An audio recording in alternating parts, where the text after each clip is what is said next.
మత్తయి సువార్త 26వ అధ్యాయము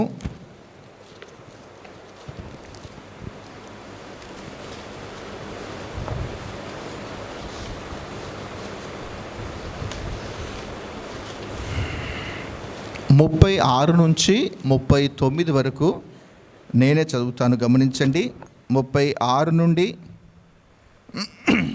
37 వరకు. అంతటా యేసు వారితో కూడా గెత్సెమనే అనబడిన చోటికి వచ్చి, నేను అక్కడికి వెళ్ళి ప్రార్థన చేసి వచ్చు వరకు మీరు ఇక్కడ కూర్చుండుడని శిష్యులతో చెప్పి, పేతురును జెబెదయి 2 కుమారులను వెంటబెట్టుకొని పోయి దుఃఖపడుటకును చింతాక్రాంతుడగుటకును మొదలుపెట్టెను.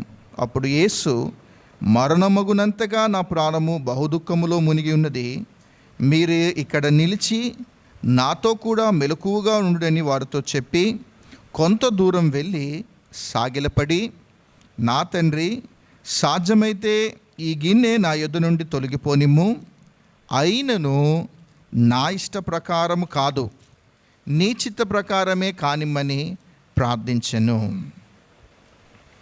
ఈ భాగం మనందరికీ తెలుసు. యేసుక్రీస్తు ప్రభువారి యొక్క ఒక విధంగా చెప్పాలి అని అంటే లాస్ట్ 4 days ఆయన చివరిగా గెత్సెమనే వనం దగ్గరికి వచ్చి ప్రార్థనాపూర్వకంగా శిలువకు తనను తాను అప్పగించుకుంటున్న సందర్భం. ఈ భాగమంతటిలో మనం ఆలోచన చేస్తే ప్రభు యొక్క సమర్పణ అనేది మనకు కనిపిస్తూ ఉంటుంది. ప్రభు యొక్క సమర్పణ అన్న మాట ఇక్కడ మనకు కనిపిస్తూ ఉంటుంది. చూడండి, ఆయన యొక్క సమర్పణ ఎక్కడెక్కడ మనం చూడొచ్చు అనేది మనం గమనించాలి. అయితే ఇక్కడ అప్పగించుకోవటము, సమర్పించుకోవటము, ప్రభు యొక్క చిత్తానికి తాను లోబడటము అన్న మాటలు చాలా స్పష్టంగా కనిపిస్తూ ఉంటాయి. ఒక విశ్వాసిగా, ఒక క్రైస్తవుడిగా మన జీవితాలను ప్రభువుకి ఎలా అప్పగించుకోవాలి, మన జీవితాలను ప్రభు యొక్క చిత్తానికి మనం ఎలా లోబరుచుకోవాలి అన్న మాటలు ఇక్కడ మనకు కనిపిస్తూ ఉంటాయి. ఇక్కడ యేసు ప్రభు కనిపిస్తాడు.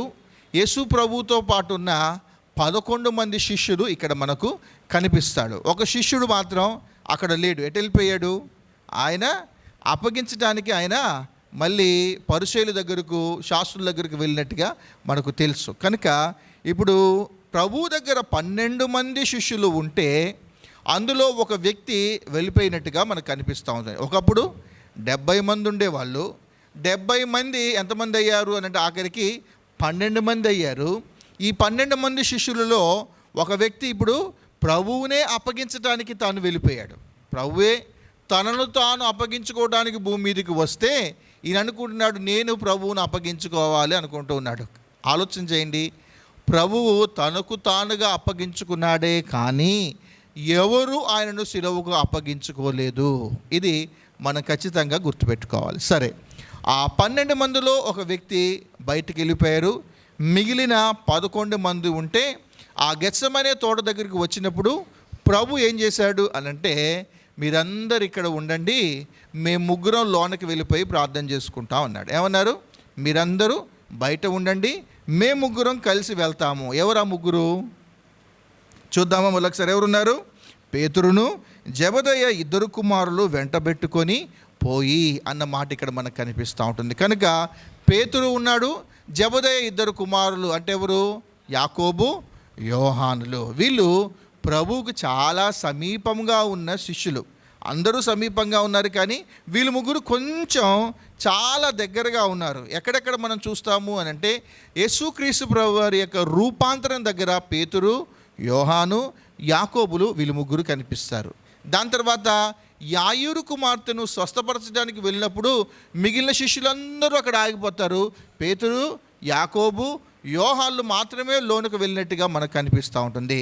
దాని తర్వాత చివరిలో ఈ గెత్సెమనే వనం దగ్గర మిగిలిన వాళ్ళందరూ బయట ఉంటే పేతురు, యాకోబు, యోహాన్లు మాత్రమే కొంచెం లోనికి వస్తారు. ఈ మాట ఎందుకు మీకు నేను చెప్పాను అంటే ఆలోచన చేయండి. ప్రభువుకు మనం ఎంత సమీపంగా ఉంటున్నాము అంటానికి ఇదొక మంచి ఆత్మీయమైన పాఠం. ఆ 70 మందిలాగా మనం ఉంటూ ఉన్నామా అంటే కేవలము దేవుడు ఇచ్చే ఆశ్చర్యమైన కార్యాలు అద్భుతాలు చేయించుకోవడం కొరకే మనం ప్రభు దగ్గరకు వస్తున్నామా అనేది మనం గమనించాలి. దాని తర్వాత 12 మంది ఉన్నారు. వీళ్ళు ఎందుకు వచ్చారు అనంటే ఈయనే మెస్సయ్య అని వాళ్ళు గ్రహించారు. ఏదో ఒక రోజు రోమీలతో ఈయన యుద్ధం చేస్తాడు, ఈయనే రాజుగా అయిపోతాడు కనుక ఈయన దగ్గర ఉంటే మనము రాజుగారి పక్కన ఒక మంత్రుల్లాగా మనం ఉండొచ్చు అన్న ఆలోచనతో వీళ్ళందరూ వచ్చారు. మళ్ళీ ఇంకొంచెం ఆ 11 మందిలో 3 దగ్గరకు వచ్చేసరికి ఏం జరిగింది అని అంటే వీళ్ళందరూ కొంచెం సమీపంగా ఉన్నారు. కానీ ఈ గెత్సెమనే వనంలో నుంచి బయటికి వచ్చిన తర్వాత ఆలోచన చేయండి, ఎంతమంది ఉన్నారు? మరణం వరకు వెంబడించింది ఎవరు అని అంటే యోహాను మాత్రమే. ఒక పాఠం మనం నేర్చుకోవాలి. ఆయనకు ఇన్నర్ సర్కిల్లోకి మనం వస్తూ ఉన్నామా? ఆయనకు సమీపంగా ప్రభు యొక్క సన్నిధిని సమీపంగా మనం అనుభవిస్తూ ఉన్నామా? అయితే మళ్ళీ చెప్తున్నాను, 12, దాని తర్వాత 8, దాని తర్వాత 3 తర్వాత చూడండి, అక్కడ పేతురును జెబెదయి కుమారులు వెంటబెట్టుకొని పోయి దుఃఖపడుటకు చింతాక్రాంతుడగుటకు మొదలుపెట్టెను. అప్పుడు యేసు మరణమగునంతగా నా ప్రాణము బహుదుఃఖముతో మునిగి ఉన్నది, మీరు ఇక్కడ నిలిచి నాకు కూడా మెలకువగా నుండుడని వారితో చెప్పి కొంత దూరము వెళ్ళి, ఇప్పుడు వాళ్ళందరినీ విడిచిపెట్టేసి ఇప్పుడు యేసుప్రభు ఎక్కడ ఉన్నాడంటే ఒంటరిగా ఇప్పుడు ఆయన ప్రార్థన చేస్తున్నాడు. ఒంటరిగా ఆయన ప్రార్థన చేస్తున్నాడు అంటే ఇప్పుడు ఆయన ఒంటరి వాడు అయిపోయాడు.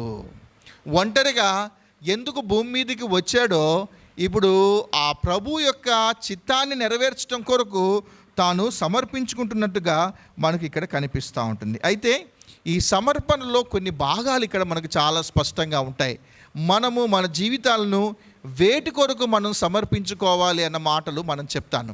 నేను ముందే చెప్తున్నాను, అవుట్లైన్ చూడండి. ప్రభు యొక్క చిత్తాన్ని నెరవేర్చడం కొరకు మనల్ని మనం సమర్పించుకోవాలి. 2, పరిశుద్ధతగా జీవించటం కొరకు మన జీవితాలను మనం సమర్పించుకోవాలి. 3, లోకానికి దూరంగా ఉండేంతగా మన జీవితాలని మనం సమర్పించుకోవాలి. 4, మరణమగునంతగా తాను సమర్పించుకున్నాడు. 5, సమాధానంతో కూడిన సమర్పణ. 6, ఉద్దేశంతో కూడిన సమర్పణ. 7, వ్యక్తిగతమైన సమర్పణ. ఇవన్నీ మీరు రాసుకోకండి, ఒక్కొక్కటి నేను చెప్తాను. ముందుగానే మీకు అవుట్లైన్ ఇచ్చాను. మొట్టమొదటిది ఏమిటి అనంటే దేవుని యొక్క చిత్తాన్ని నెరవేర్చే విషయంలో తనను తాను సమర్పించుకున్నాడు. ఎవరు చిత్తం కాదు. ఇప్పుడు ఇక్కడ తాను ప్రార్థన చేస్తూ ఉన్నాడు కదా, నా తండ్రి, 39వ వచనం చూడండి, నా తండ్రి సాధ్యమైతే ఈ గిన్నె నా యొద్ద నుండి తొలగిపోనిమ్ము, ఆయనను నా ఇష్ట ప్రకారం కాదు నీ ఇష్ట ప్రకారమే కానిమ్మని ప్రార్థించను. ఇక్కడ యేసుక్రీస్తు ప్రభువారు తండ్రి యొక్క చిత్తాన్ని తాను నెరవేర్చడానికి తాను వస్తున్నట్టుగా మనం గమనిస్తూ ఉన్నాం. ఆయన ఎవరి డెసిషన్ మేకింగ్ తీసుకోలేదు. ఆయన అక్కడ ఆయనకు సమీపంగా ఉన్న పేతురు, యాకోబు, యోహాన్లు ఉన్నప్పటికీ కూడా ఆయన అంటున్నాడు, ఏమంటారు మరి, ఇదే నా చివరి రోజు, వారు ఈరోజు రాత్రి వచ్చేసి నన్ను పట్టుకొని వెళ్ళిపోతారు, మీ ఒపీనియన్ ఏంటి చెప్పండి, సిలువకు నన్ను నేను అప్పగించుకోమంటారా అని అంటే ఇప్పుడు వీళ్ళు ఏమంటారు? ఆల్రెడీ ఒకసారి చెబితేనే పేతురు గారు చాలా ఎమోషనల్గా ఫీల్ అయిపోయి మీకు అది దూరం అగునుగాక అనుకుంటూ తను మాట్లాడేశాడు. ఎవరిని అడిగినా కూడా వాళ్ళు ఏమంటారంటే, వద్దులే ప్రవ్వా, కొన్ని రోజులు ఉండండి ప్రవ్వా అని వాళ్ళు ఒక ఒపీనియన్ వాళ్ళు చెప్పేవాళ్ళు. కానీ ఇక్కడ ఆలోచన చేయండి, మనల్ని మనము ప్రభు యొక్క పని కొరకు మనల్ని సమర్పించుకుంటూ ఉన్నప్పుడు గుర్తుపెట్టుకోండి, ఒక వ్యక్తిగా లేకపోతే ఒక కుటుంబంగా మన పనులు మనం చేసుకోవాలి. ఖచ్చితంగా మన పనులు మనం చేసుకోవాలి. అయితే రెండవది ఏమిటి అని అంటే, ప్రభువుకు మన హృదయాన్ని సమర్పించుకున్న తర్వాత, ప్రభువును మన సొంత రక్షకుడిగా మనం అంగీకరించిన తర్వాత, సంఘములో ఉన్న ఏ వ్యక్తి అయినా ప్రభు యొక్క పరిచర్యకు మన జీవితాలను మనం సమర్పించుకోవాలి. ప్రభు యొక్క చిత్తాన్ని నెరవేర్చడం కొరకు మనం ఏం చేయాలి అని అంటే, మన జీవితాలను ప్రభు కొరకు మనం సమర్పించుకోవాలి. ఏదో నామకార్థంగా వెళ్ళటం, నామకార్థంగా మందిరానికి రావటం, ఒక 2-3 గంటలు ఇక్కడ కూర్చోవటం, మళ్ళా పత్తా లేకుండా వెనక్కి వెళ్ళిపోవటం, అసలు సహవాసంతో ఎలాంటి సంబంధం లేకుండా జీవించటము అనేది నిజమైన సమర్పణ కాదు. చాలామంది ఎలా ఉంటారు అనంటే, బాప్తిస్మం తీసుకున్నాం, మందిరానికి మనం వస్తూ ఉన్నాం, కానీ ఆలోచన చేయండి, సమర్పణ జీవితం కలిగిన జీవితం మనం జీవించటం లేదు. మనం ప్రభు కొరకు ఒక రక్షించబడిన వ్యక్తిగా, ఒక విశ్వాసిగా మనం ఎలాంటి పరిచర్య చేయటం లేదు. నేను దాకా చెప్పడం మర్చిపోయాను, క్షమించండి. 3 days మీటింగ్స్లో చాలామంది చెల్లవాళ్ళు, తమ్ముడు వాళ్ళు, అలాగే అక్క వాళ్ళు కూడా చాలామంది వచ్చేసి మందిరంలో పరిచర్య చేశారు. వారందరికీ నా హృదయపూర్వకమైన వందనాలు. చాలా హెల్ప్ చేశారు. చాలా పనులున్నా వాటన్నిటిని పక్కన పెట్టుకొని బ్యాలెన్స్డ్గా ప్రతి పని చేశారు, సక్సెస్ఫుల్గా జరిగించారు. నేను ఈ మాటను ఏమంటానంటే, ఇట్స్ కాల్డ్ డెడికేషన్. ప్రభు పని చేయటము అనేది మనల్ని మనం ఆ సమయాన్ని కేటాయించుకొని మనం సమర్పించుకోవాలి. అలానే కొంతమందిని బట్టి బాధపడాల్సిన పరిస్థితి కూడా ఏర్పడింది. ఎందుకు అనంటే, ప్రభు పరిచర్య, ప్రభు పని ఉంది అని తెలిసినా కూడా పరిచర్యకు రాకపోవటము అనేది అది మీ విజ్ఞతకి నేను వదిలేస్తున్నాను. చాలాసార్లు చెప్పాను, కానీ ఈ రక్షించబడిన ఏ వ్యక్తి అయినా ప్రభు పని చేయాలి అన్న ఆలోచన తాను కలిగి ఉంటాడు. సరే, ఇక్కడికి వచ్చేద్దాం. ఇక్కడ ప్రభు ఎలా ఉన్నాడు అని అంటే, దేవుని యొక్క చిత్తాన్ని నెరవేర్చాలి అని అనుకున్నాడు. ఆయన కూడా సంపూర్ణమైన మానవుడికి ఇక్కడ కనిపిస్తాడు. అక్కడ ఆయన ఏమన్నాడు చూడండి, సాధ్యమైతే ఈ గొన్నె నా యొద్ద నుండి తొలగిపోనిమ్ము అని ఆయన అన్నాడు. ఆయనను నా ఇష్ట ప్రకారం కాదు.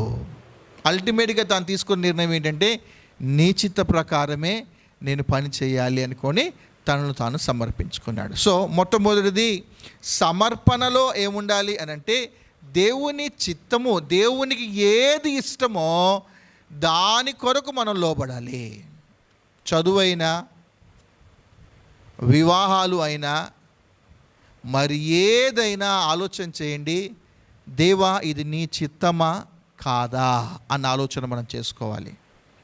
నా చిత్తం కాదు, నీ చిత్తం మాత్రమే సిద్ధించబడాలి అని మనం ప్రార్థన చేసుకుంటూ ఉండాలి. ఇది మొట్టమొదటి సమర్పణ. రెండవది, ఇక్కడ మనం ఆలోచన చేస్తే పరిశుద్ధత కొరకైన సమర్పణ అని ఎందుకు అంటూ ఉన్నాను అని అంటే, ఇక్కడ దుఃఖాక్రాంతుడుగాను ఏముంది ఇక్కడ ఆయన అంటున్న మాట ఏంటంటే, ఆయన ఎలా ఉన్నాడు, అక్కడికి పోయి దుఃఖించుటకును చింతాక్రాంతుడు అగుటకు మొదలుపెట్టెను. యేసుక్రీస్తు ప్రభువు వారు ఎందుకు అంతగానం దుఃఖిస్తూ ఉన్నాడు, ఎందుకనుకో ఆయన అంతగానం చింతాక్రాంతుడుగా తను మార్చబడుతూ ఉన్నాడు. మరొక భాగంలో ఆయన చెమట రక్తము కారునంతగా తాను ఏడుస్తూ ఉన్నాడంట. ఎందుకు ఏడుస్తూ ఉన్నాడు? 33 సంవత్సరాలు బాగానే ఉన్నాను, ఇప్పటి వరకు మీరు చెప్పిన పనులన్నీ నేను చేసుకుంటానే ఉన్నాను. తల్లిదండ్రుల బాధ్యత చూసుకోమన్నారు, 30 సంవత్సరాల దగ్గరుండి చూసుకున్నాను. ఈ 3.5 సంవత్సరాలు దేవుని రాజ్యమును గురించిన ఆ వార్త మీరు చెప్పమన్నారు, నేను చెప్పాను.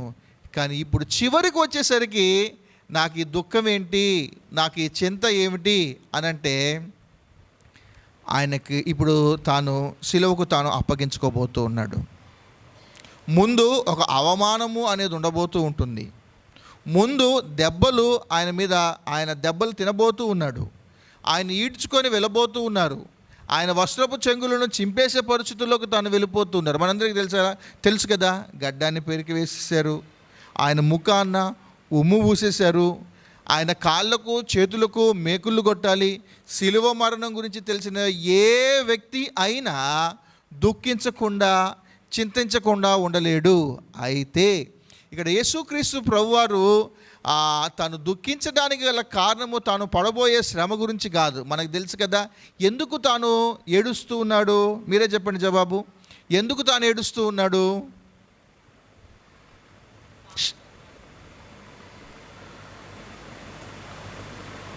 చెప్పరా జ్యోతి, ఎందుకు ఏడుస్తున్నాడు?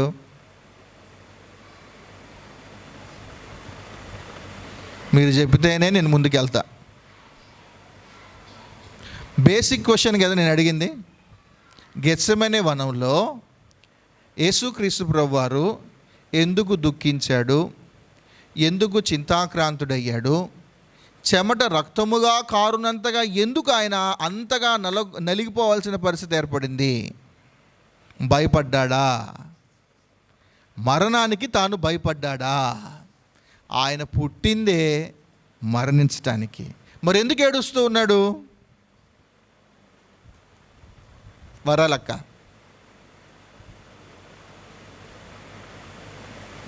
రాహేలక్క, అక్క మన కొరకు ఏడుస్తున్నాడా?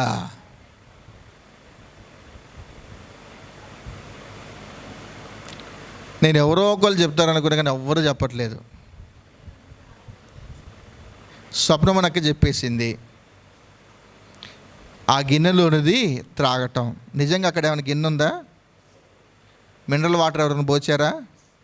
లేదు, సాదృశ్యంగా ఇవ్వబడిన మాట అది. ఏంటి అని అంటే మనందరికీ తెలుసు.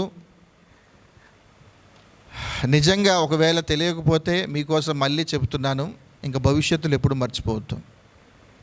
గెత్సెమనే వనంలో ప్రభు ఎందుకు ఏడ్చాడు అన్న మాట దగ్గర పరిశుద్ధుడైన దేవుడు అపరిశుద్ధంగా మార్చబడబోతూ ఉన్నాడు. నీతిమంతుడైన దేవుడు అనీతిమంతుడిగా మార్చబడబోతూ ఉన్నాడు. పాపము లేకుండా జీవించిన ఆ దేవుడు ఇప్పుడు పాపగ్రాహిగా మార్చబడబోతూ ఉన్నాడు. దేవుడు పరిశుద్ధుడైన దేవుడు అపరిశుద్ధంగా మార్చబడబోతూ ఉంటుంటే ఆయనకు మొట్టమొదటిసారి ఆయన హృదయంలోకి ఏమొచ్చింది అంటే ఒక తెలియని బాధ అనేది వచ్చింది. ఎందుకు అనంటే ఆయన గురించి రాయబడ్డ మాట ఉంది కదా, యుగ యుగాల నుండి ఆయన పరిశుద్ధుడిగా పిలువబడుతున్నవాడు. ఇందాక ఆరాధనలో మనం చూసాం కదా, పరిశుద్ధతలో నీవు మహనీయుడవు అన్న మాట మనం చూసాం. పరిశుద్ధంగా ఉండే ఆయన ఇప్పుడు అపరిశుద్ధంగా మార్చబడబోతూ ఉన్నందుకు ఆయనకి ఏమొచ్చిందంటే ఏడుపు వచ్చేసింది. అపరిశుద్ధతలోకి వెళ్ళటానికి ఆయన చింతాక్రాంతుడిగా మార్చబడ్డాడు. అపరిశుద్ధుడు అంటే పాపగ్రాహిగా మార్చబడబోతూ ఉంటున్నప్పుడు ఆ టెన్షన్ అనేది ఏ తీవ్రతలోకి వెళ్ళిపోయింది అని అంటే చెమట రక్తముగా కారునంత స్టేజ్లోకి తాను వెళ్ళిపోయాడు. మనకి పాపం చేయటం చాలా ఈజీ. మనకు పాపం చూడటము అనేది చాలా ఇష్టం. పాపము అనేది లేకపోతే ఏ మానవుడు ఉండలేని పరిస్థితులలో మనం ఉంటాం. ఒకరోజు బాగుంటాం, 2 రోజులు బాగుంటాం, 3 రోజులు బాగుంటాం. మన శరీరము పాపము యొక్క దాహం కొరకు తహతహలాడుతూ ఉంటుంది. పాపము అనంటే మానవుడికి చాలా ఇష్టం.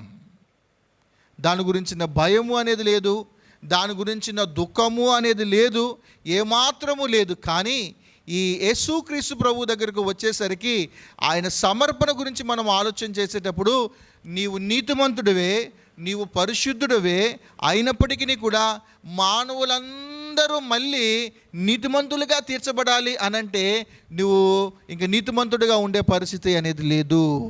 పాపగ్రాహిగా మార్చబడబోతూ ఉన్నావు.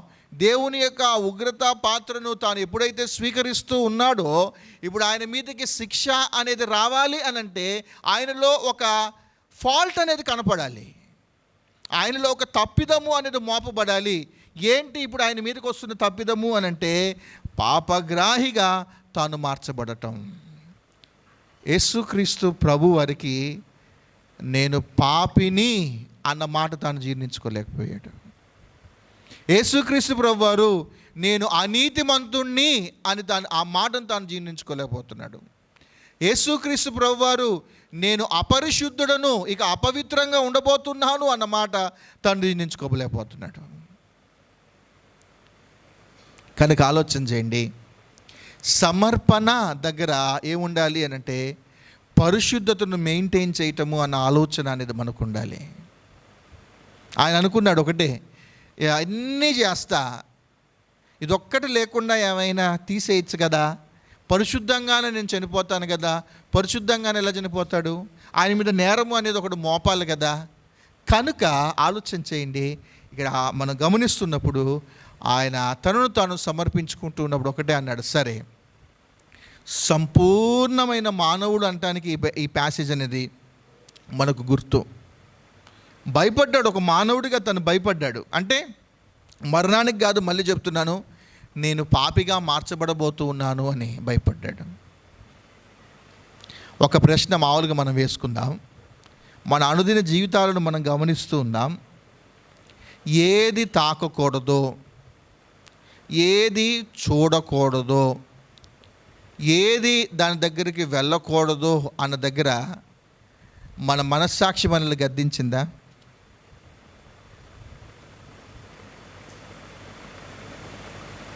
ప్రభు కొరకు, ప్రభు యొక్క చిత్తాన్ని నెరవేర్చడం కొరకు వస్తూ ఉన్నప్పుడు మన సమర్పణ అనేది ఎలాగుండాలి అని అంటే పరిశుద్ధమైనదిగా ఉండాలి. నా ఇష్ట ప్రకారం కాదు, నీ ఇష్ట ప్రకారమే ఇది కానిమ్మని అడిగాను. ఇది రెండవది. మూడవది చూడండి, మూడవది సమర్పణ అన్న దగ్గర మనం ఏం ఆలోచన చేయాలి అని అంటే 39వ వచనం చూస్తే, కొంత దూరం వెళ్ళి సాగిలపడి, కొంత దూరము వెళ్ళి అన్న మాట దగ్గర ఆలోచన చేస్తే ఎంత దూరము అనేది మనం ఆలోచన చేయాలి. సమర్పణ దగ్గర మళ్ళీ చెప్తున్నాను, ఏం చెప్పాను ఇప్పుడు, సమర్పించుకోవాలి అని అంటే మెయిన్ రోల్ దేవుని చిత్తానికి మనం లోబడాలి. రెండవది సమర్పించుకోవాలి అని అంటే మనము పరిశుద్ధంగా ఉండటానికి మనం ఒక నిర్ణయము అనేది మనం తీసుకోవాలి. మూడవది ప్రభు కొరకు మన జీవితాలను మనం సమర్పించుకోవాలి అనంటే, ఇప్పుడు యేసుక్రీస్తు ప్రభు వారు ఏం చేశాడు అనంటే 70 మందిని వదిలిపెట్టాడు, 8 మందిని వదిలిపెట్టాడు, ముగ్గురిని వదిలిపెట్టాడు. ఆయన ఒక్కడిగా ఇప్పుడు లోనికి వచ్చాడు. ఒక విధంగా చెప్పాలి అనంటే పరలోకాన్నే వదిలిపెట్టేసి ఆయన భూమి మీదకి ఒంటరిగా వచ్చాడు. ఎంత దూరం వచ్చాడో ఇక్కడ మనం గమనించాలి. సమర్పణ దగ్గర దేర్ ఈజ్ ఏ ప్లేస్. ఏమిటి అనంటే, ఈ ప్లేస్ ఏమిటి అనంటే లోకానికి దూరంగా వెళ్ళిపోవటము అనేది మనం నేర్చుకోవాలి. లోకానికి సమీపంగా ఉంటే మన జీవితాలను మనం ప్రభు కొరకు మనం సమర్పించుకోలేం. ఏ విశ్వాసి అయితే లోకానికి చాలా దూరంగా రావటము అనేది జరుగుతుందో ఆ వ్యక్తి మాత్రమే ప్రభు కొరకు తన జీవితాన్ని సమర్పించుకోగలడు. లోకంలో శరీరాశ ఉంటుంది, లోకంలో నేత్రాశ ఉంటుంది, లోకంలో జీవపు డంబము అనేది ఉంటుంది. ఈ మూడు లోకంలో ఉన్నప్పుడు, లోకంతోనే ఎక్కువగా మింగిలవుతూ ఉన్నప్పుడు ప్రభు కొరకు మన జీవితాలను మనం సమర్పించుకోలేము.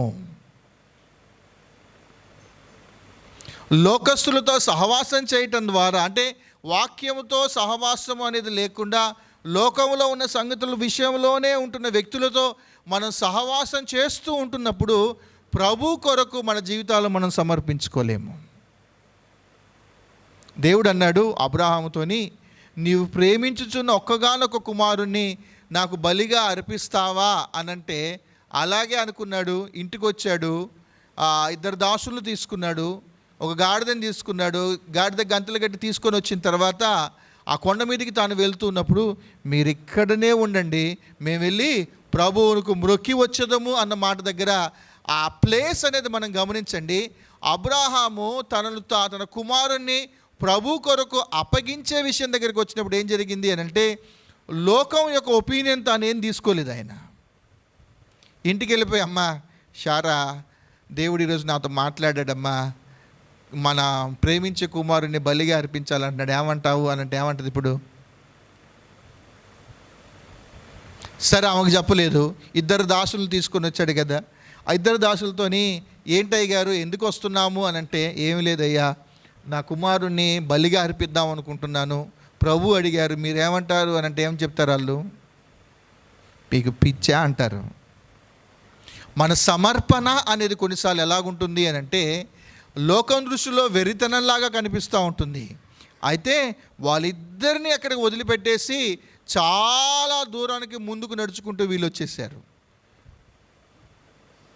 ఇస్సాకు అడుగుతానే ఉన్నాడు, ఆయన ప్రశ్నలకు కూడా ఆయన జవాబు చెబుతానే ఉన్నాడు. కానీ ఎంత దూరము మనం వెళ్ళాలి అని అంటే ఆలోచన చేయండి. లోకం యొక్క స్వరము వినపడనంత దూరంలోకి మనం వచ్చేయాలి. అపవాది ఏం చేస్తూ ఉంటాడు అని అంటే, మన చెవులలో గుసగుసలాడుతూ ఉంటాడు. దేవుని కొరకు మన జీవితాలను సమర్పించుకోకుండా వాడు మనల్ని వెనక్కి రావడానికి మనల్ని ప్రయత్నం చేస్తూనే ఉంటాడు. దేవుని మీద అనుమానం కలిగేటట్టు వాడు చేస్తూ ఉంటాడు. కనుక ఎక్కడైతే దేవుని మీద ఆధారపడని వ్యక్తులు, దేవుని మీద ఆధారపడలేని ప్రదేశాలు ఏవేవైతే ఉన్నాయో వాటి నుండి మనం ఎప్పుడైతే దూరం అవుతామో అప్పుడు మాత్రమే మన జీవితాలను మన ప్రభు కొరకు మనం సమర్పించుకోగలం.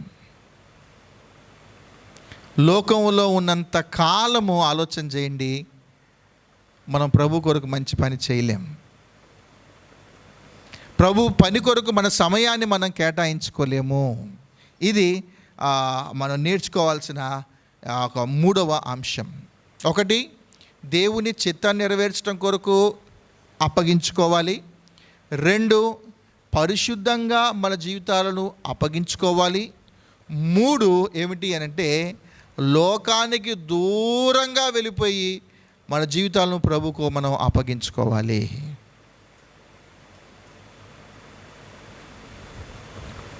చాలా గుర్తొస్తున్నాయి కానీ బాధపడతారేమో అనిపిస్తుంది. లోకంలో ఉన్న వ్యక్తుల యొక్క పనులు వేరుంటాయి, దేవుని పిల్లలతో సహవాసం చేసే వాళ్ళ యొక్క పనులు వేడగుంటాయి. లోకంలో ఉన్న వ్యక్తులు సినిమాలు చూసుకుంటూ అక్కడున్న సెలబ్రిటీస్తో చేసుకుంటూ వాళ్ళమ్మట వెళ్ళిపోతూ ఉంటారు. లేకపోతే లోకంలో ఉన్నవి మనం ఎలా ఫేమస్ అయిపోతే బాగుంటుందో అనుకుని వాటి మీద వాళ్ళు దృష్టి పెట్టుకుంటూ వాళ్ళు వెళ్ళిపోతూ ఉంటారు. కానీ ఆలోచన చేయండి, మన మందిరంలో చాలామంది యవనస్తులు ఉన్నారు. వాళ్ళని బట్టి నేను నిజంగా సంతోషిస్తూ ఉంటాను. బయట ఉన్న లోకస్తుల్లాగా వాళ్ళు లేరు. మేము గమనిస్తూనే ఉంటాం, వాళ్ళ ఫేస్బుక్ అకౌంట్స్ కానీ, వాళ్ళ ఇన్స్టా అకౌంట్స్ కానీ, వాళ్ళ యూట్యూబ్స్ కానీ మేము చూస్తూ ఉంటాం. రీల్స్ ఏమైనా చేస్తూ ఉంటారా, వీళ్ళు షార్ట్స్ ఏమైనా చేస్తూ ఉంటారా, సినిమా పాటలు పెట్టుకొని ఏమైనా డ్యాన్సులు వేస్తూ ఉంటారా, ఏమైనా డబ్బింగ్ డైలాగులు చెబుతూ ఉంటారా, ఇవన్నీ గమనిస్తూ ఉంటుంటే నిజంగా లోకానికి ఎంత దూరంగా ఉంటున్నారో పిల్లలు అనిపించింది. నిజంగా మిమ్మల్ని బట్టి చాలా సంతోషంగా ఉన్నాను. కానీ మరొక ప్రశ్న మనం వేసుకోవాలి. ఇప్పటికీ ఒకవేళ లోకానికి దగ్గరగా ఉండి ఏది చేయకూడదో అవి మనం చేస్తూ ఉన్నాము అనుకోండి, మనం మన జీవితాలను ప్రభువుకు సమర్పించుకున్న వ్యక్తులం కాదు. 4వది 38వ వచనం చదవండి దయచేసి. 38వ వచనం.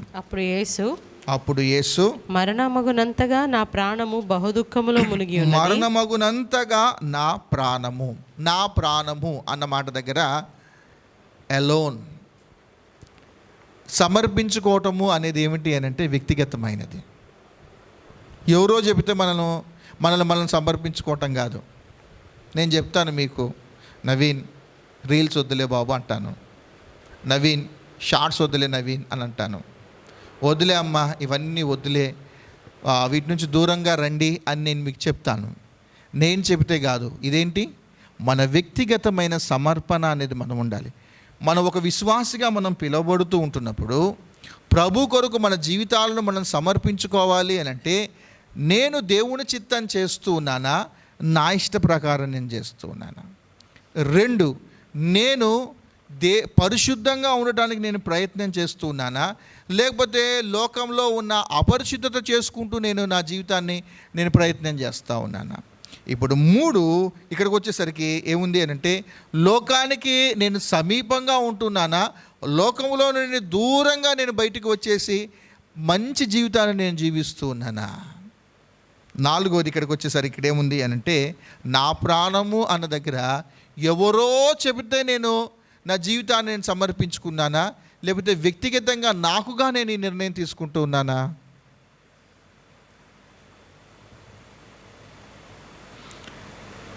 కనుక ఇక్కడ మనం ఆలోచన చేస్తే, ఇక్కడ ప్రభు వ్యక్తిగతంగా తాను ఏం చేస్తున్నాడు అని అంటే, తనను తాను సమర్పించుకుంటున్నట్టుగా మనకు కనిపిస్తూ ఉంటుంది. 38వ వచనం చూడండి మళ్ళీ. మరణమగునంతగా నా ప్రాణము మరణమగునంతగా నా ప్రాణము అన్న మాట దగ్గర మనం ఆలోచన చేస్తే సమర్పణ యొక్క విలువ అనేది మనకి ఇక్కడ అర్థమవుతుంది.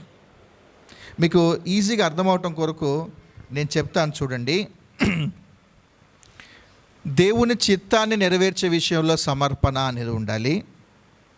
2, పరిశుద్ధత కొరకైన సమర్పణ, ఇక్కడ నుంచి స్టార్ట్ అవుతుంది. ప్యూరిటీ అని అంటారు, సరెండరెన్స్ ఆఫ్ ప్యూరిటీ. 3, లోకానికి దూరంగా ఉండే విషయంలో సమర్పణ, ప్లేస్. మొదటిది ప్యూరిటీ, రెండవది ప్లేస్. ఇప్పుడు 4వది చెబుతూ ఉన్నాను ఏంటి అని అంటే మరణం. 4వది ఏంటి? 4వది ఏం చెప్పాను? నా ప్రాణము అని చెప్పాను కదా. Personal, purity, place, personal. ఇప్పుడు 4వది ఏమిటి అని అంటే మరణమగునంతగా అనంటే ప్రైస్ అంటున్నాడు. దీని విలువ అనంత యేసుక్రీస్తు ప్రభువారు సమర్పించుకుంటున్నప్పుడు దానికి ఒక విలువ అనేది కడితే ఇప్పుడు ఆయన అంటున్నాడు ప్రాణం పెట్టునంతగా, మరణమగునంతగా ఆయన ఏం చేశాడు అనంటే తన జీవితాన్ని ప్రభు యొక్క చిత్తాన్ని నెరవేర్చడం కొరకు సమర్పించుకున్నాడు. ఇలా చాలామంది జీవితాలను మనం గమనిస్తూ ఉంటుంటే మరణాన్ని లెక్క చేయకుండా దేవుని పని కొరకు తమ జీవితాలను వాళ్ళు సమర్పించుకున్నారు. జాన్ జీ ప్యాటన్ అని ఆయన నరమాంస భక్షకుల దగ్గరికి వెళ్ళి ఆయన పరిచర్య చేశాడు. అలానే జిమ్ ఎలియట్ అని ఆయన కూడా ఆ నరమాంస భక్షకుల దగ్గరికి వెళ్ళి వాళ్ళు పరిచర్య చేశారు. జిమ్ ఎలియట్ అన్న ఫ్యామిలీ మనకు తెలుసు, యూ ఫాలో మీలో చూడండి. వాళ్ళు ఆ నరమాంస భక్షకుల దగ్గరికి వెళ్ళి పరిచయం చేసుకోవటం కొరకు చాలా రోజులు వాళ్ళ యొక్క ప్లేన్ ఇలా తిప్పుకుంటూ పండ్లు పడేయటం, చాక్లెట్లు పడేయటం, కేకులు పడేయటం, ఇవన్నీ పడేసి వాళ్ళని పరిచయం చేసుకోవడానికి ఎంతో ప్రయత్నం చేశారు. అలా చాలా రోజులు ప్రయత్నం చేసి వీళ్ళకి మనం అంటే ఇష్టమే అనుకొని ఆ చిన్న విమానాన్ని వాళ్ళు ల్యాండ్ చేసుకొని ఇక వాళ్ళకు సువార్త ప్రకటించవచ్చు అనుకొని వాళ్ళు ఎప్పుడైతే దిగారో ఆ అడవుల్లో నుంచి బల్లాలు తీసుకొని వచ్చేసారు. వచ్చిన ఆ 4 యవనస్తుల్ని వాళ్ళు చంపేశారు. వీళ్ళ విలువ ఎంత? ఇప్పుడు వీళ్ళ సమర్పణ విలువ ఎంత?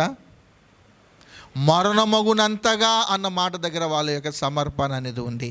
ఆలోచన చేద్దాం. మన సమర్పణ దగ్గరికి వచ్చేసరికి మరణమగునంతగా ఖచ్చితంగా ఉండదు. జిమ్ ఎలియట్ చనిపోయిన తర్వాత ఆయన భార్య, జిమ్ ఎలియట్ ఫ్రెండ్ ఎవరైతే వచ్చాడో ఆయన చెల్లి రేచెల్ అనే ఒక ఆవిడ వచ్చింది. వీళ్ళు వచ్చేటప్పుడు ఏం చేశారు అని అంటే వీళ్ళిద్దరు రావటం మాత్రమే కాదు, వాళ్ళతో పాటు చిన్న చిన్న పిల్లలు తీసుకొని అదే అడవుల్లోకి వాళ్ళు నడుచుకుంటూ వెళ్ళేసరికి ఆ తెగ నాయకుడికి చాలా కోపం వచ్చింది. మేము ఆల్రెడీ మీ వాళ్ళని చంపేశాము, ఆడోళ్ళు మీరెందుకు వచ్చారు, అందులోనూ పిల్లల్ని తీసుకొని మీరు ఎందుకు వచ్చారు అని వాళ్ళతో మాట్లాడుతూ ఉన్నప్పుడు, మీరు మా వాళ్ళని చంపేశారు, పర్వాలేదు, వాళ్ళు పరలోకంలో ఉంటారు, కానీ మీరు చెడిపోతే ఎక్కడ ఉంటారు? వాళ్ళకు సువార్తను ప్రకటించారు. మరణానికి తెగించి వాళ్ళకు సువార్తను ప్రకటించినప్పుడు ఏం జరిగింది అని అంటే ఆ నరమాంస భక్షకులందరూ ఒక దినాన మార్చబడ్డారు. ఇలాంటి కొన్ని చరిత్రలు మనం చదువుకుంటూ వెళ్తూ ఉన్నప్పుడు సమర్పణ అన్న దగ్గర మనం ఆలోచన చేస్తే మనం ఎలాంటి పరిస్థితులలో ఉన్నాము అని అంటే అసలు మనం ఖచ్చితంగా సిగ్గుపడాలి. మనం ఒక విధంగా చెప్పాలి అంటే మనం విశ్వాసులం కానట్టే మనం జీవిస్తూ ఉన్నాం. వాక్యం చదువుకోము, ప్రార్థన చేసుకోము, సహవాస కూడికలు మనం చేసుకోము. అంత మాత్రమే కాదు, పరిచర్యకు మనం రాము. అసలు దేవుని కోణంలో నుండి ఒక ఆత్మీయమైన వాతావరణం గురించి ఆలోచన చేస్తే మనం చేసేది ఏంటి అని అంటే ఆదివారం మందిరానికి వచ్చి కూర్చుంటాను తప్పితే మిగిలిన 6 దినాలు సమర్పణ లేని వ్యక్తులంగా మనం జీవిస్తూ ఉంటాం.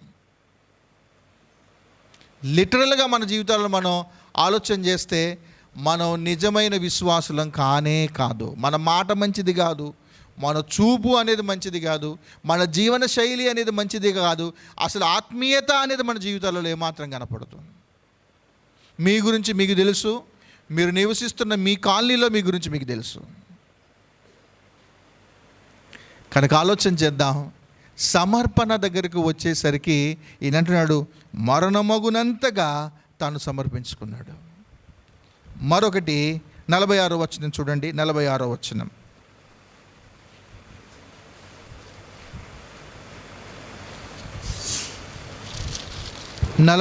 వచనం, లెండి వెళ్ళుదము, రండి లెండి వెళ్ళుదము, లెండి వెళ్ళుదము, ఇదిగో నన్ను అప్పగించువాడు సమీపించి ఉన్నాడని వారితో చెప్పాను. ఎంత సింపుల్గా చెప్తున్నాడు ఆయన. లెండి వెళ్ళుదము, ఇదిగో నన్ను అప్పగించువాడు సమీపించి ఉన్నాడని వారితో చెప్పాను. ఎక్కడికి వెళ్దాం అంటున్నాడు ఈయన ఇప్పుడు యేసుప్రభు వారు? పిక్నిక్ వెళ్దాము, లేకపోతే వాటర్ ఫాల్స్ దగ్గరికి వెళ్దాము, దూకుదాం అంటున్నారా? ఎక్కడికి అంటున్నాడు అనంటే, ఇప్పుడు ఆయన సమర్పణలో ఏముంది అనంటే సమాధానము అనేది ఉంది, పీస్. ఇంకొక పీ లెటర్ వచ్చింది, ప్లేస్ వచ్చింది. ఏమేమి వచ్చాయి? ప్యూరిటీ, ప్లేస్, విలువ, ప్రైస్. దాని తర్వాత లెండి వెలుదము అని వాళ్ళతో చెప్తున్నాడు. అంటే పీస్ అనేది ఉంది. అబ్రహాము తన కుమారుణ్ణి సమర్పించుకునేటప్పుడు అల్టిమేట్గా తన హృదయంలోకి ఏమొచ్చింది అని అంటే సమాధానమే వచ్చింది. తన హృదయంలోకి వచ్చిన సమాధానం ఏమిటి అని అంటే, అమ్మో ఇప్పుడు లోబడకుండా వెళ్ళిపోతే మంచిది అన్న సమాధానం కాదు. చివరిగా తన హృదయంలోకి వచ్చిన సమర్పణ ఏమిటి అని అంటే, సమాధానం ఏమిటి అని అంటే, లోకానికి చాలా దూరంగా వచ్చేసాడు. లోకం స్వరం వినబడనంతగా చాలా దూరంగా తాను వచ్చేసాడు.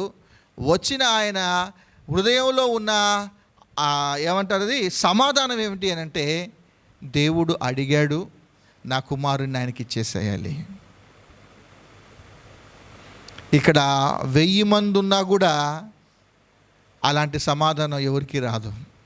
నేనైనా మీరైనా ఒకవేళ ఇదే పరీక్ష గుండా మనం వెళితే మనం ఏం చేస్తాము అని అంటే, ఇదే పరీక్ష గుండా మనం వెళితే ఒకవేళ సారీ బ్రవ్వా నాకంత పీస్ లేదు,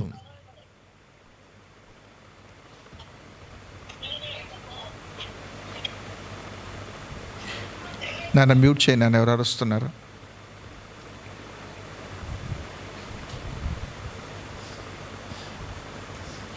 కనుక మన సమర్పణలో ఏముండాలి అని అంటే సమాధానము అనేది ఉండాలి.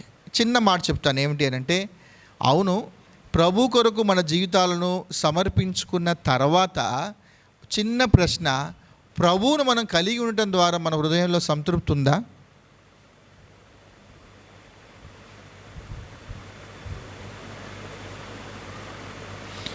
ప్రభువును మన సొంత రక్షకుడిగా అంగీకరించాము, మన జీవితాలను ఆయన కొరకు అప్పగించుకోవడానికి ఇష్టపడ్డాము. ఇప్పుడు ఆలోచన చేయండి, మనలో సంతృప్తి, సమాధానము అనేది ఉందా?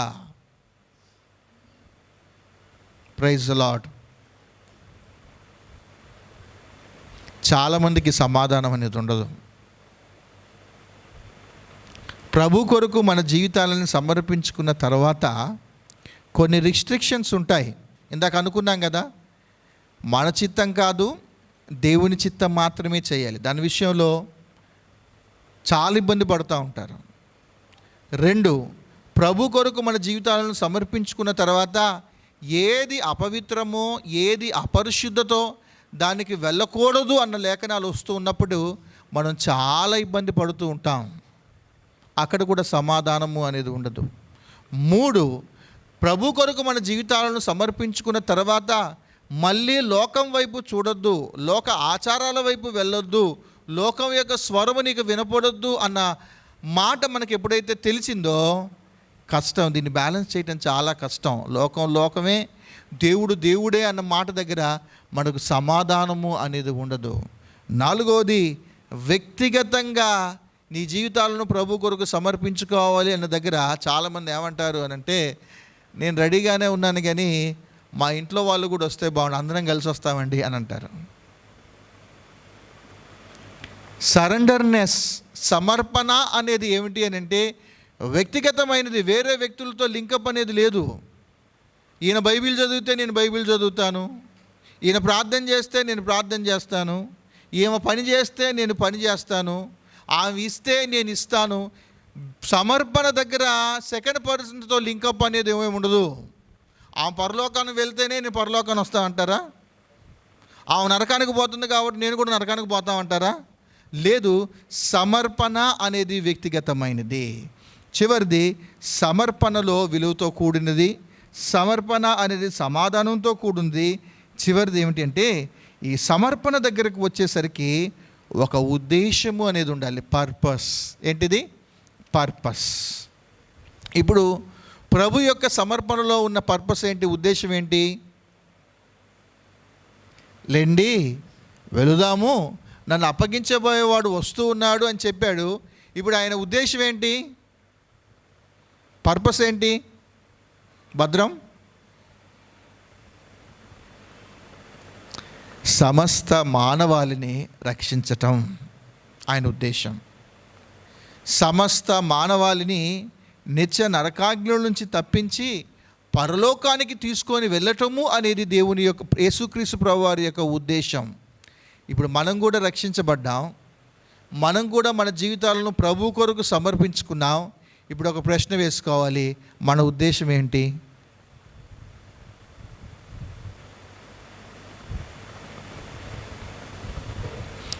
మన ఉద్దేశం కూడా, మనకంటూ ఒక ఉద్దేశం ఉండాలి. ఏమిటి అని అంటే మనం కూడా నశించిపోతున్న వ్యక్తుల కొరకు మనం కూడా ప్రయాసపడాలి. ఇక్కడ మనం ఒక నిర్ణయం, ఒక తీర్మానం మనం తీసుకోవాలి. ఏమిటి అని అంటే ఇన్ని సంవత్సరాల నుంచి మనం మందిరానికి వస్తున్నాం కదా, ఒక ప్రశ్న వేసుకుందాం. నా ద్వారా ఒక నశించిపోతున్న ఆత్మ రక్షించబడిందా? నా ద్వారా ఒక నశించిపోతున్న ఆత్మ రక్షించబడిందా?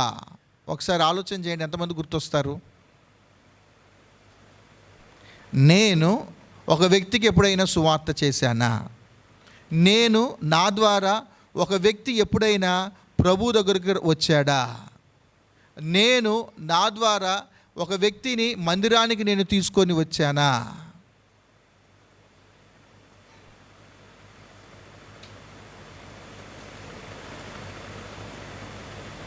మామూలుగా అంటే ఇన్ఫర్మేషన్ కోసం అడుగుతూ ఉన్నాను, టెస్టింగ్ కోసం కాదు, ఏమనుకోవద్దు. వీడు మరీ ఓవర్ చేస్తున్నాడు అనుకోరుగా. ఒక ప్రశ్న అడుగుతాను, అయ్యగారి కంటే ఎక్స్ట్రా చేస్తున్నాడు ఏంటి అనుకోవద్దు మీరు నన్ను. అయ్యగారు అంటే ఇట్లాంటి ప్రశ్నలు వేస్తే ఆయనకంటూ ఒక పెద్ద ఆయన కాబట్టి ఒక హోదా ఉంటుంది కాబట్టి ఆయన అడగొచ్చు, కానీ ఈయనేంటి అనుకోవద్దు మీరు. ఒక ప్రశ్న ఏమంటారా?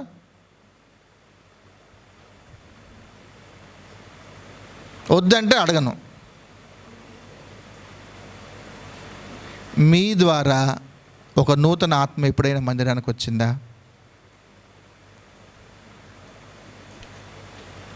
2025 జనవరి, ఫిబ్రవరి, మార్చ్ ఎండింగ్లోకి వచ్చాం. ఈ 3 నెలలు మనం ఆలోచన చేద్దాం.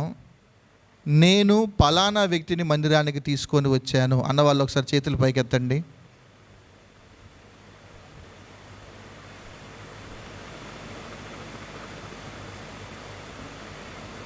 నేను ఈ 3 నెలల్లో ఒక నశించిపోతున్న ఆత్మ కొరకు నేను ప్రయాసపడి ఎలాగైనా ఒక వ్యక్తిని దేవుని సన్నిధికి తీసుకొని రావాలి అని తమ జీవితాలను సమర్పించుకున్న వ్యక్తులు ఎవరైనా ఉన్నారా?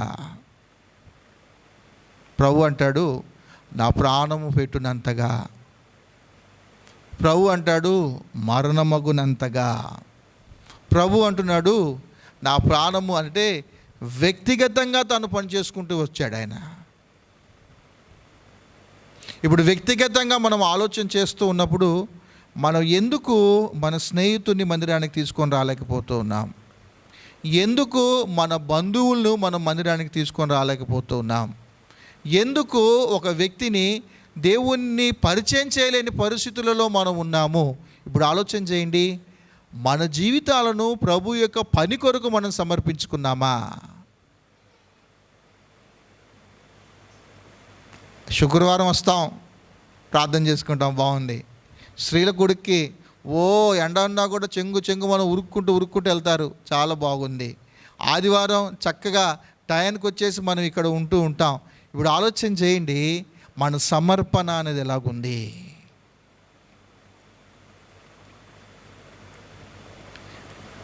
ఏ రక్షించబడిన వ్యక్తి అయినా ఒక గుర్తు మనం పెట్టుకోవాలి. ఏమిటి అని అంటే, రక్షించబడిన వ్యక్తికి ఉండాల్సిన ఒక ప్రప్రదమైన లక్షణం ఏమిటి అని అంటే, ఏ వ్యక్తి నశించిపోకూడదు, ఫలానా వ్యక్తికి సువార్తను ప్రకటించాలి అన్న ఆశ అనేది మన హృదయంలో ఉండాలి.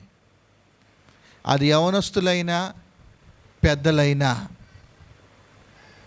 ఇక్కడ పరిచర్య చేస్తున్న వ్యక్తులైనా, వాక్యం చెబుతున్న వ్యక్తులైనా, పాటలు పాడుతున్న వ్యక్తులైనా, ఎవరమైనా మనల్ని మనం పరిశీలన చేసుకోవాలి. ఏమిటి అని అంటే, వ్యక్తిగతంగా నేను బాగున్నాను అన్న దానికంటే, నేను ప్రభు కొరకు నా జీవితాన్ని సమర్పించుకున్న తర్వాత నేను ఆయన కొరకు చేస్తున్న పని ఏమిటి, దాని ఫలము అనేది ఎలాగుంది అన్న ప్రశ్న దగ్గర మనం జీరోలోనే ఉన్నాం.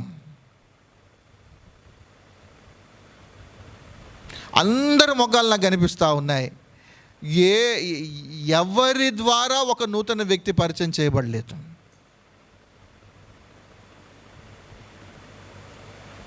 నేను శ్యాముని అడుగుతూ ఉంటాను, పాపం మీ ఫ్రెండ్ గడ్డం ఉన్నాడు కదా, ఏమైంది అని.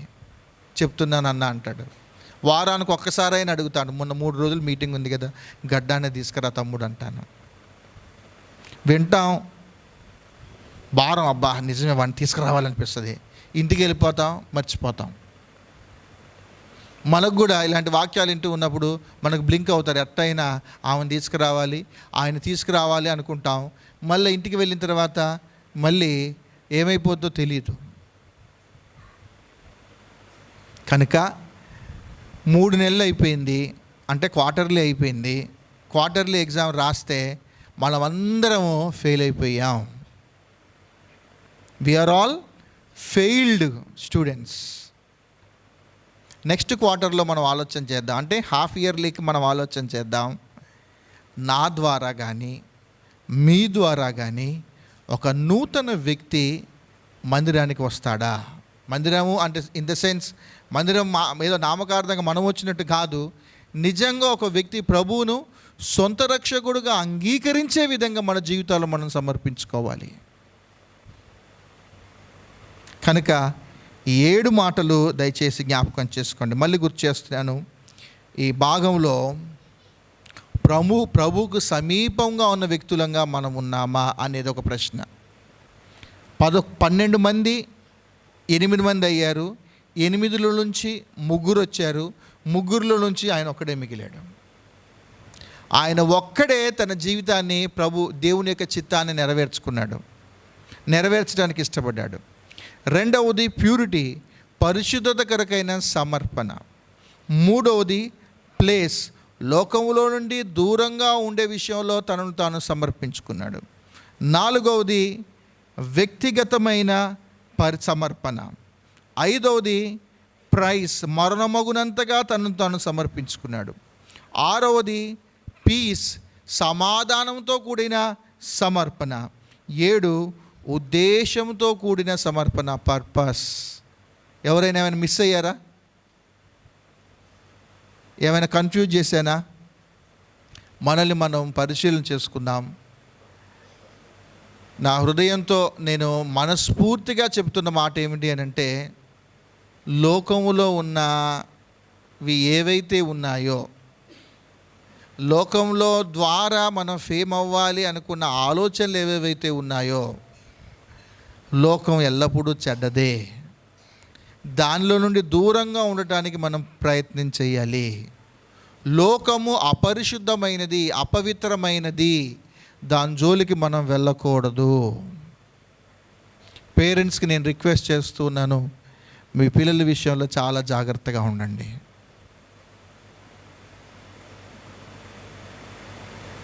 మనల్ని మనం పరిశీలన చేసుకుంటూ ప్రభు బలలో మనం చేయవేద్దాం.